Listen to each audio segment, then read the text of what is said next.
Hello viewers, আমি আবির হোসেন। আমি গত পর্বতে দেখিয়েছি কীভাবে কনফিগ ফাইলটা ক্রিয়েট করতে হয়। আজকে দেখাবো সেটা কীভাবে ডিক্রিপ্ট করতে হয়। তার জন্য একটি অ্যাপ লাগবে, সেটা হচ্ছে টার্মাক্স কীভাবে ইনস্টল করতে হয় সেটা দেখিয়ে দেবো পরবর্তী ভিডিওতে। তা আমি এখন যে কমান্ডগুলো রান করছি সেই কমান্ডগুলো বিষয়ে আমি ডিসক্রিপশন বক্সে দিয়ে দিব। প্রথমে এটাকে আপডেট করে নিতে হবে, তারপর আপগ্রেড, একটু সময় দেবেন। প্রথম অনেকদিন পরে আপডেট দিচ্ছি তো, এই জন্য একটু সময় লাগছে, কিছু এমবির প্রয়োজন হবে।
হ্যাঁ, আমার ইনস্টল হয়েছে। এখন আমি পিকে আপগ্রেড দেব বা আপডেট দেব।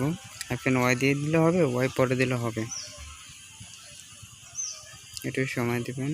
হ্যাঁ, আমার অলরেডি ইনস্টল করা ছিল, এই জন্য আর সময় নেয়নি।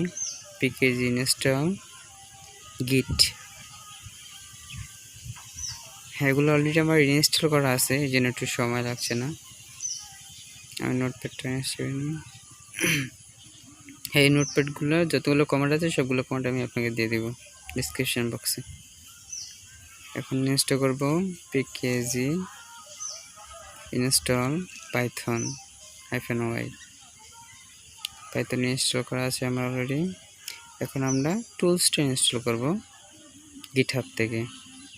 এই জন্য লিখতে হবে গিট ক্লোন, যে ইউআরএলটা আছে ইউআরএলটা পেস্ট করব, এখানে এন্টার করব। হ্যাঁ, অলরেডি আমার ইনস্টল করা আছে টুলসটা, এই জন্য আমার এরকম দেখাচ্ছে অলরেডি। এক্সিট, তারপর পিপ ইনস্টল, যে টুলসটা সেটা ইনস্টল করবো এখন।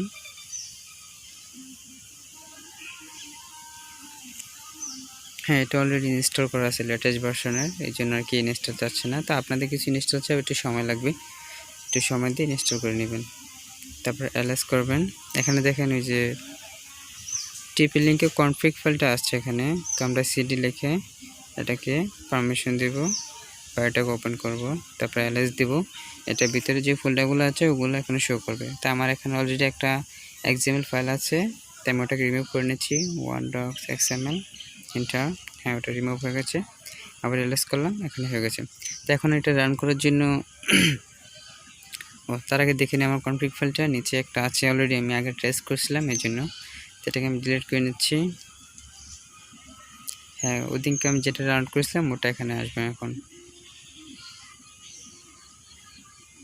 হ্যাঁ, এটা কপি এবং হোম ডিরেক্টরিতে রাখবো যাতে সহজে বোঝা যায় আর কি। একটু রিফ্রেশ মেরে নিই। এখানে লাগবো পাইথন টুলসটার নেম, এক্সএমএল টুলসের নেম। এখন লিখবো স্পেস, আমি যেখানে ওই কনফিগ ফাইলটা রাখছি, কখন রাখছি, এসডি কার্ড স্ল্যাশ ফাইলটার নেম config.bin, এটাকে আমি যেই ভাষায় রূপান্তরিত করব, XML এ রূপান্তরিত করব, এই জন্য one.xml এন্টার দিয়ে। হ্যাঁ, অলরেডি হয়ে গেছে, এরকম দেখালে মনে করবেন আপনারটা হয়ে গেছে। তো এখানে এলএস করব, ওখানে দেখেন one.xml লেখা আসছে, একটা ফাইল ক্রিয়েট হয়ে গেছে। এখন এটাকে ওপেন করার জন্য ক্যাট লিখে one.xml দিয়ে এন্টার করলে এই দেখেন এখানে সব কিছু এসে পড়েছে। আপনার রাউটারে যা আছে সব কিছু, ডিফল্ট আইডি, রিমোট আইডি, কোন আইএসপি সার্ভার ইউজ করতেছেন, কয়জন ব্রডব্যান্ড ইউজ করতেছে, তাদের আইপি কি, তাদের ম্যাক ফিল্টার কি, মানে যা লাগে আপনার একটা রাউটারে যা আছে সব। দেখেন এখানে লগ ইন পাসওয়ার্ড দেখাচ্ছে রাউটারে, সাথে একটু নিচে স্ক্রল করে একটু ভালো করে দেখে নেবেন, কারণ সব রাউটার তো একরকম থাকে না, কেউ একটু নিচে থাকে কেউ একটু উপরে থাকে, তো একটু স্ক্রল করে দেখে নেবেন। এই দেখেন এখানে পাসওয়ার্ড দেখাচ্ছে, একটু ওয়েট করেন, পাসওয়ার্ড এই যে ওই দেখতে পাচ্ছেন, এটা পাসওয়ার্ড, এই রাউটারের পাসওয়ার্ড, এটা প্রিকে বা শেয়ারকে এরকম লেখা থাকবে, ওটা মনে করেন আপনার ওয়াইফাই পাসওয়ার্ড। আর নিচে থাকবে ডিভাইস পিন বা ডিভাইস নাম্বার, এটা হচ্ছে আপনার WPS বাটনের নাম্বার।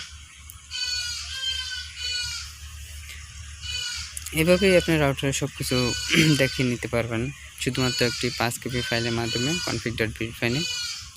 তো সবাই ভালো থাকবেন,